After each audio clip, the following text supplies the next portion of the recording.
Cocktail time. Oh, yes. Nice cocktail. This week, I'd like to talk about animals Okay. and our relationship to animals. And one of the things I'd like to talk about to begin with is that killer whale who attacked its trainer. Right. SeaWorld. Yes. Now, obviously, that's a tragic thing and da-da-da. But, I'd like to talk about the broad things about that. So, firstly, obviously, it's called a killer whale. I mean, there ain't no smoke without fire. Yeah, that's a bit of a warning sign. Yes. What are killer whales? Let's start with the facts. Yeah, they're not whales apparently. Ah, is that so? They are of the broader, what's it called? They are the cetacean or cetaceans. Station. I think they're of the genus Orca. Very good. Lord of the Underworld. Ooh. Yes. But they're actually dolphins, isn't that right? Yes, it is. And actually, I did a little research here, and their closest relative is the Irrawaddy dolphin, which is a bit tiny, actually. Somehow it's the closest relative. Yeah, I don't know. Tiny little cousin that comes over. Yeah. The one who's got no juice in the family. It's just got all the sap. Everyone He's small. else. Don't say anything when he comes over. Just, be nice to him. And don't call him Erie. He likes to be called Irrawaddy. So, He's from India. I don't know. Don't mention the size. So they're really closely related to dolphins, aren't they? They're super bright. Yeah. They have really extended social networks. They live between 50 and 80 years. So they're kind of like us in many, many ways. Even, like you have the difficult teenagers. Right. The adolescent boys don't fit in. Harassing surfers. Yes. Causing a bunch of trouble. Yes. So clearly we're talking about an incredibly intelligent bunch of animals. So like us. Yes, so like us, with a really complex language. And then so what we are doing is we are sticking them in a kind of, what would you call SeaWorld? A fishbowl. Fishbowl. That's It is, and actually literally and figuratively, Yes. it's a fishbowl. It's a Yeah. giant fishbowl where people sort of tap on the glass, angering the killer whale. I think you've gone a bit weird with your analogy though. So let's imagine a different thing where you are in a cell Right. that's got no walls, and you have to sit in there for the whole of your life with a bunch of killer whale families coming to laugh at you and tap on the, like move, maybe get you to catch. Get you to jump for your food. Yes. Ride on your back. Humiliate you, basically. I mean, that's even worse than they jump onto your back Yeah. and stuff. Well, I think there's this sort of, what do you call it, anthropomorphization. So, on the one sense, for example, we think dolphins and killer whales are happy and smiling when you give them fish and you pet them and The they jump. face. It looks like, and the one sense, we think they're happy in that sense, and in another sense, we think, we on the other hand might think they're humiliated when we make them do that. Yeah.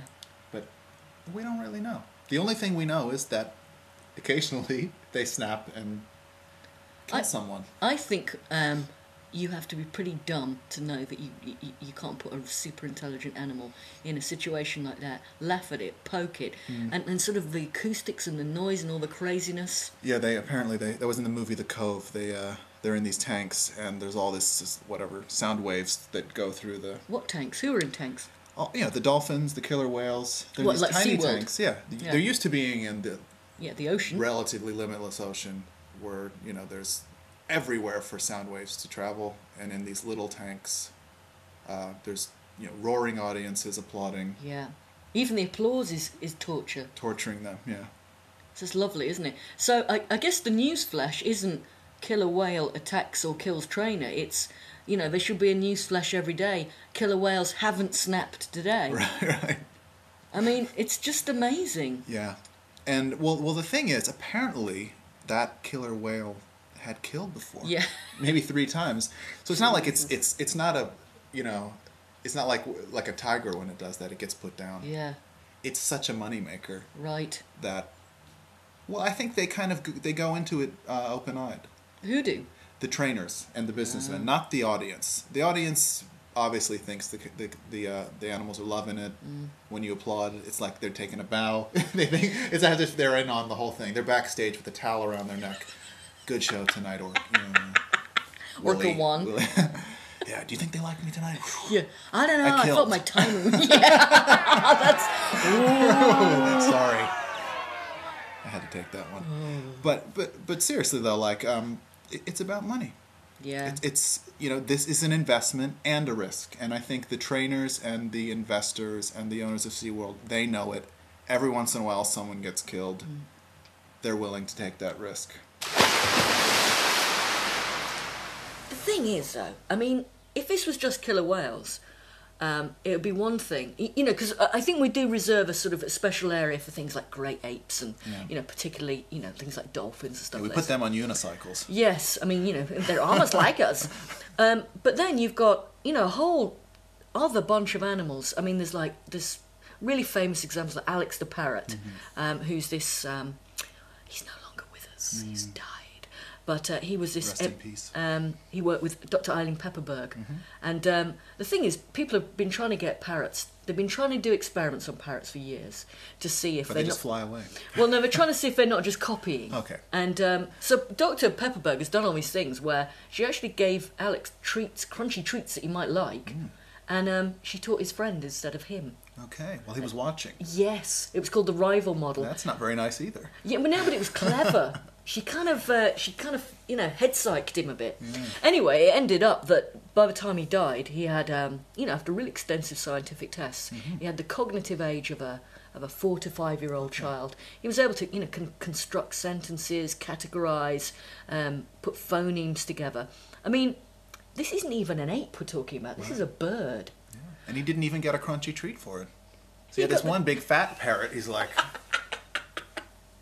he's getting the potato chips, and Alex is like, on the healthy diet of Phonemes. right. He's on the phoneme diet. That's a great diet, by the way. Yeah, I low highly verb recommend diet. it. I think you're not quite understanding what happened with Alex there. Okay, so this kind of brings me to something I'm really interested in, which is about putting men back in the evolutionary chain.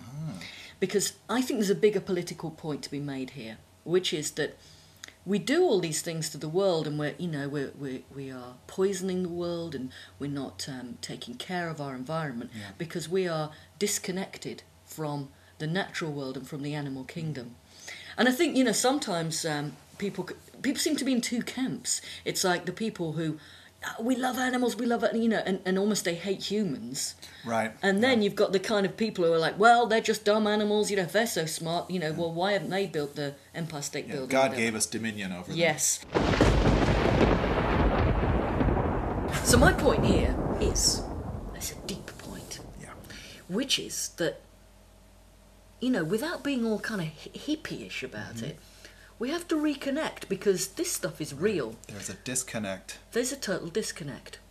And, this sort of stuff doesn't come up often in politics. It's usually, kind of quite sterile arguments about the left and the right and tax and we should look after the polar bears and that kind of thing. But I just think that the root cause of this is we've got to reconnect in a really real way. With nature. Yeah. With the animal kingdom. Yeah. Because we're animals. We're all related. But we really are. So like us. It's too deep, man.